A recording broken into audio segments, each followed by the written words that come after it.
Bonjour les enchanteurs, bienvenue sur ma chaîne Inspiration Enchantée. Je vais procéder à la guidance pour la nouvelle lune. Et tout d'abord, je vais vous expliquer pourquoi il y a ce coffret sur ma table. Je vous montre ce qu'il y a à l'intérieur. Voilà, c'est un coffret d'huile essentielle. Je vais prendre une huile essentielle dans ce coffret, comme on prend une carte dans un jeu, et voir le message qu'a cette huile pour nous. Vous connaissez très certainement les vertus et les propriétés des pierres pour harmoniser nos chakras. Dites-vous que le règne végétal a aussi ses propres vertus et sa propre magie pour nous aider.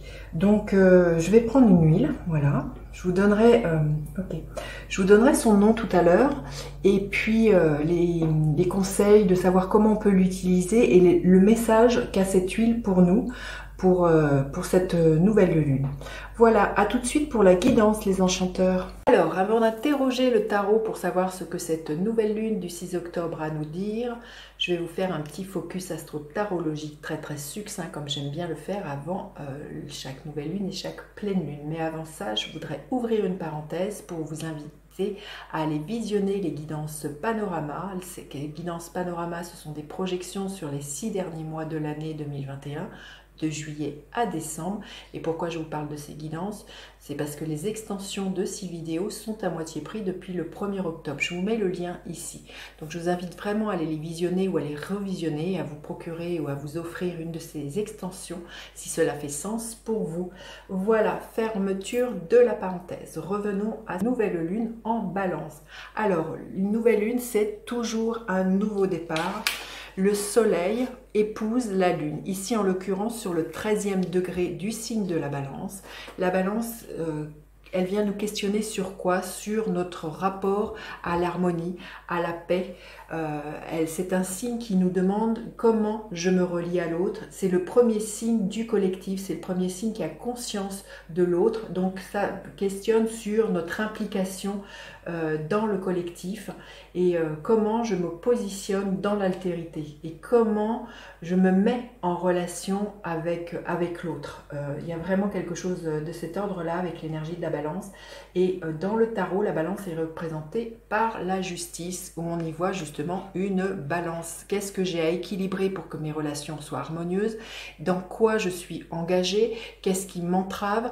Qu'est-ce qui est l'ordre de mes attachements? Qu'est-ce qui sont mes besoins sécuritaires qui font que les choses ne sont pas équilibrées, ne sont pas harmonieuses? Vous voyez, je vous remonte d'autres cartes de justice. La justice nous parle donc de cette justice des hommes qui peut être vraiment en lien avec des choses très légales, mais la justice nous parle de karma et de la justice divine. Il y a vraiment de ça dans l'énergie de la balance. Voilà, donc on va aller questionner le tarot pour voir ce que cette nouvelle lune justement a à nous dire sur comment on se met en relation avec les autres. Alors à tout de suite pour la guidance avec le tarot de cette nouvelle lune. À tout de suite. Alors, quel est le message de cette nouvelle lune en balance? Quelle est l'énergie de cette lunaison? L'énergie du 5 de bâton, une énergie de feu, une énergie qui va nous demander de se positionner, de batailler, d'user de stratégie. Et pour moi, ce que je ressens, c'est vraiment de prendre parti, de faire des choix très concrets. La balance, c'est bien souvent, elle a du mal à savoir dire oui ou à savoir dire non, elle a du mal à trancher, elle a du mal à faire un choix. Et là, ça va être vraiment la question, c'est de savoir se battre pour ses idées, de savoir se battre pour son positionnement, de regarder aussi à quoi on est dépendant, à quoi on est soumis, et peut-être se défendre de ça, peut-être le regarder en face, et peut-être prendre une autre position, pour faire user d'une autre stratégie dans ses rapports avec les autres. Il y a vraiment quelque chose de cet ordre-là que je ressens. Voilà, ce qui me vient, c'est une idée de positionnement. C'est comment je me positionne et quelque chose qui soit juste, équilibré dans mes relations. Alors, justement, qu'est-ce qui va être juste et bon d'équilibrer pendant cette lunaison? Qu'est-ce qui va être juste et bon d'équilibrer pendant cette lunaison? C'est justement d'actionner la roue du changement, de ne pas reproduire les schémas du passé avec cette roue de fortune, c'est de regarder justement à quoi on est soumis, au cycle auquel on est soumis, aux choses auxquelles on est soumis, aux relations dans lesquelles on s'engouffre. On est un espèce d'engrenage, comme si on était sur pilote automatique dans la façon dont on entrait en relation avec les autres. Et là, ce qui a équilibré, c'est de faire différemment pour initier un nouveau changement. C'est d'accepter aussi peut-être de faire différemment, mais là, ce que je ressens, c'est ça, c'est de sortir des rouages qui sont toujours les mêmes. Parce que si vous voulez quelque chose de différent dans votre vie, dans les choix que vous vous proposez, ben, il faut faire des choix différents, il faut faire des choses différentes. Sinon, ben, le rouage, il tourne toujours sur lui-même. Donc là, ça est équilibré pour moi. C'est de sortir des ornières pour moi. C'est d'arrêter de toujours fonctionner de la même manière et en se disant que vous allez obtenir un résultat différent. Et c'est en ce sens qu'il va falloir vous battre. Peut-être, du coup, de vous rendre compte qu'il y a certaines relations ou certains fonctionnements qui ne sont plus bons, qui ne fonctionnent plus. Justement, quelle est la ressource à mobiliser pour ramener cet équilibre dans votre vie? Le page de coupe, c'est d'être connecté à votre douceur, à votre sensibilité, d'être connecté à vos émotions. C'est d'initier un nouveau changement, mais beaucoup tout en douceur. C'est vraiment, il n'y a pas l'idée de forcer quoi que ce soit, il n'y a pas l'idée de se faire mal, il y a l'idée d'écouter votre sensibilité et de vous rendre compte que pour certaines choses à l'heure d'aujourd'hui ou certaines relations qui ne sont plus en adéquation avec qui vous êtes et qui ne participent pas à votre épanouissement, ne participe pas à votre sensibilité. Donc là, il y a vraiment quelque chose de cet ordre-là pendant cette lunaison à mobiliser. C'est qu'est-ce qui vous met en joie, qu'est-ce qui vous fait du bien et sortir des relations dans lesquelles vous êtes enlisé qui peuvent justement ne plus vous correspondre à l'heure d'aujourd'hui. Et quelle est l'énergie à la fin de la lunaison? Quelle est l'énergie qui est là en présence à la fin de la lunaison? L'énergie du 7 de Pentacle. Vous dire que ce que vous allez planter, vous allez le semer. C'est quel fruit vous avez envie de voir, auquel vous avez envie de goûter.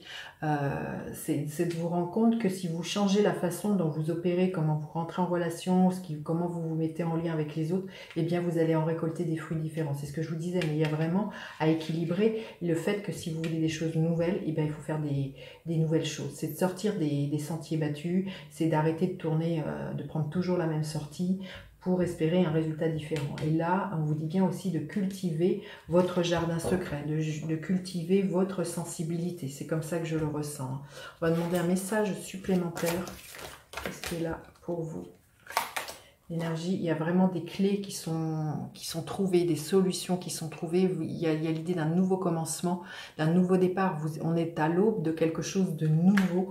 Et ce quelque chose de nouveau, c'est une nouvelle façon d'entrer en relation, de voir comment je me positionne, quel choix je fais pour moi, quel cadre je me propose, dans quel cadre j'ai envie d'évoluer pendant cette nouvelle lune. Et le gardien de la lumière auquel on peut faire appel pendant cette lunaison, Fès, humanité et bienveillance, restez serein, croyez en la bonté chez les autres et en vous, remarquez la lumière dans le monde. C'est ça, hein, c'est croire autant en la bonté chez les uns que en vous. Hein, magnifique. Voilà ce que je pouvais vous dire pour cette guidance. Maintenant, je vais vous dire le nom d'huile essentielle qui s'est invitée. C'est l'huile essentielle de pin de Sibérie. Cette huile essentielle, c'est une huile qui aide à booster la confiance en soi et qui donne du courage. Donc le courage de s'affirmer, le courage de faire des choix pour soi, de savoir se dire oui à soi. C'est une huile justement qui libère des dépendances, des dépendances affectives, des dépendances de notre rapport à l'autre. Il y a vraiment quelque chose qui aide avec cette huile-là. Et c'est une huile qui favorise justement les nouveaux commencements, les nouveaux départs. Qu'est-ce que vous avez envie de vous proposer dans votre façon de rentrer en relation avec les autres, hein. Donc, cette huile elle va vous apporter de l'espoir et de la détermination dans les choix que vous allez avoir envie de vous proposer. Alors, comment vous pouvez utiliser cette huile? Vous pouvez prendre une touche à sentir comme celle-ci, prendre quelques gouttes d'huile sur cette touche de parfumeur, la respirer, utiliser cette touche à sentir lors d'une méditation. Ou bien vous pouvez prendre le flacon d'huile essentielle dans votre main, dans une poche de pantalon, dans votre sac à main et vous dire que les propriétés de cette huile, tout comme les propriétés des pierres, vont agir là où votre corps en a besoin. Voilà ce que je pouvais vous dire. Dites-moi comment vous passez cette lunaison, comment cette guidance résonne. N'hésitez surtout pas à laisser des commentaires, à mettre des pouces. Cela participe pour référencement de YouTube. Voilà ce que je pouvais vous dire. Belle lunaison en balance, belle prise de conscience et puis à tout bientôt pour d'autres guidances. Bye bye les enchanteurs.